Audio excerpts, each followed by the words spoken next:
Hey guys, welcome back to Auto Besta Media. I'm yours truly, Kenny, joined alongside Simba. We're going to be doing another episode of Americans Abroad. I've got my co-host here. I'm just taking care of him, so if you hear him bark throughout the video, deal with it. All right, go, buddy. Go. Be a dog. I don't know.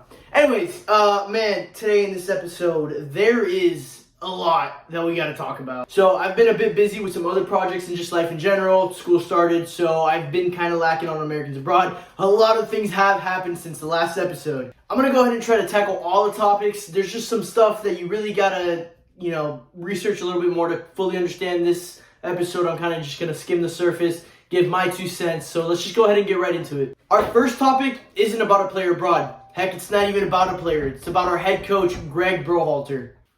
So we all know the main details of the fiasco with Greg.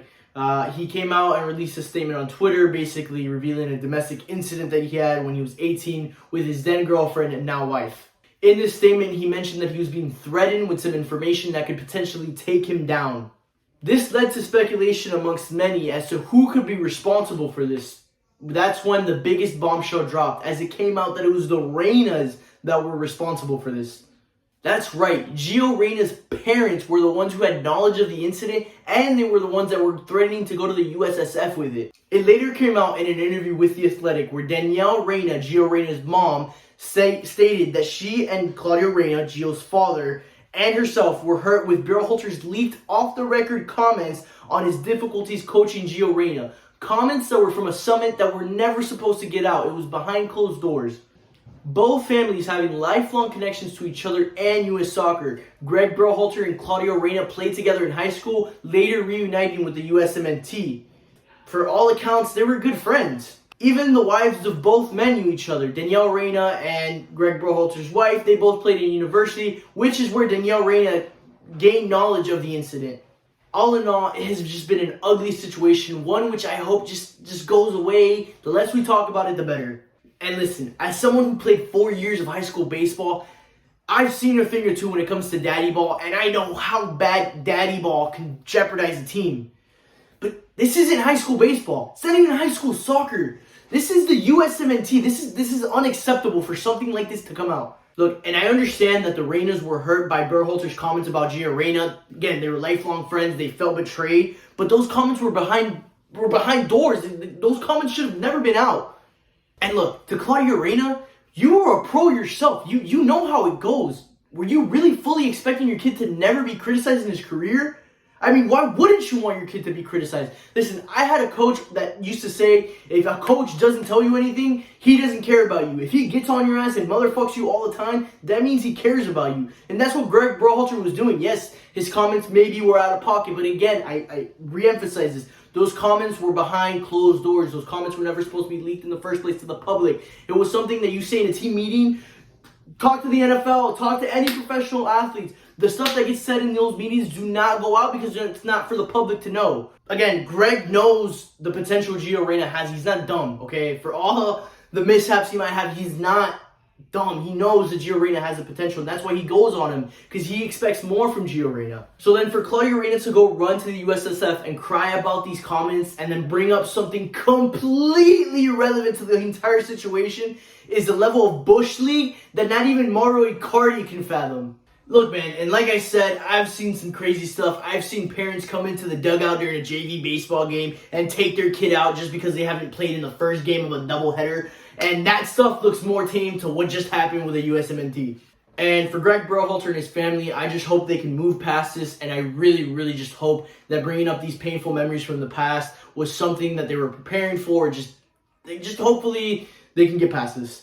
And with that being said, though, ultimately, I think this controversy was just the final nail in the coffin for Greg's time as the USMNT head coach. Like I said, I know this was all out of his hands. The Gio comments being leaked. This entire situation with the Reynas happening is out of his control. I understand that, but for the USMNT to truly move past this and just erase this and let this youthful team progress, they really just need to find a new direction. And I think that starts with Greg Berhalter moving on elsewhere, basically.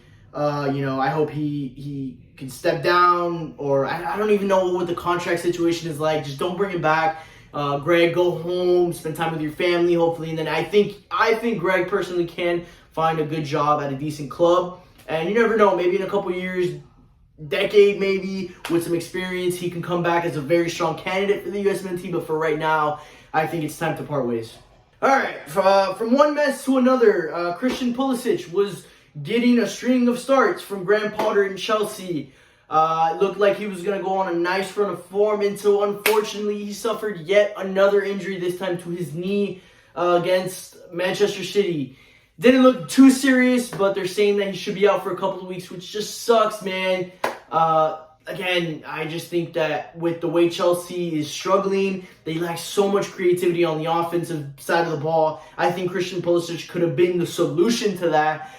Could have seen his stock skyrocket, could have earned him a move elsewhere, or even better, could have solidified himself in the starting 11 spot, like I said in the first episode.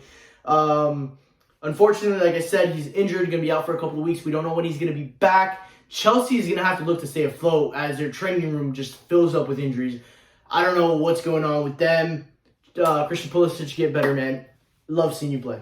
Okay, moving on. This one really hurts to talk about. In the summer, Brenden Aaronson completed a move to Leeds United, where he was hoping to help the Lily Whites stay up in the Prem prior to the World Cup alongside American Tyler Adams. It looks like he was doing just that. Leeds United sits just outside of the relegation zone, but ever since coming back from the World Cup, I don't know, it looks like he's just lost the gear, or he's just out of whack, but man, he looks lost out there. The Medford Messi's looking messy, man. I know he had that one back pass that was horrible and gave up that goal against West Ham. Leeds United looked like they were going to win that game easily, but due to that mistake, I think Brenden Aaronson single-handedly cost those points for Leeds United, a team that really needs, all 3 points they can get. I wouldn't be surprised to see Jesse Marsch bench his fellow statesman, and I wouldn't be against the move at all. I really think it wouldn't be a detrimental move for him to be on the bench. I think it would actually light a fire underneath him and just get him back into, some form of rhythm that might help him just get back to the player that he was before the World Cup. And I just want to see him do good, man. I think he's a great kid. I just want to see the guy perform good. So we're going to go ahead and try to end on some 2 positive notes. The first one is Fulham as they continue to rise in the standings. And that is thanks in part due to the American tandem at the back. You got Timmy Ream and Jedi Robinson. They've been playing decent. I know Fulham leaks goals from time to time, but I think Tim Ream has had a renaissance in his career. He's probably having his best year. I think Jedi Robinson's been a little bit sloppy, but I think he is a player that's going to look to improve as the season goes on. And now Fulham, I said in the first episode they had just a hint of European ambition, but they're in the driver's seat now. I think they're in 7th. They can really push for a European spot. Hopefully they just don't drop points they don't need to drop, pick up some big wins, and Fulham in Europe, man. That'd be cool to see. The last point we're going to talk about is Malik Tillman. He's been a dog. It is great to see. He was one of the youth players that I mentioned that might be a big component in the 2026 roster, and he's showing just that. He scored, I think, twice now in 3 games. He, for me, is like the epitome of an American athlete. Like, when I think, American athlete, I think of Malik Tillman. That dude has bunnies, man. I think he's going to be a great player. Like I said, scored twice in 3 games. Awesome to see. Thank you, Malik Tillman, for giving me something positive, man. It's been tough. Not even 2 weeks into 2023, and it has been a complete disaster, but hopefully better things are on the horizon. Like I said, Pulisic gets healthy. This whole Greg Berhalter and the Gio Reyna situation hopefully just gets put to bed. Hopefully Gio Reyna can just focus on being a U.S. player again. Malik Tillman continues improving. Brenden Aaronson hopefully finds form again, and then Fulham continues the way they're going. Guys, that's been all for Americans Abroad this episode. Thank you guys so much for watching. Peace, guys.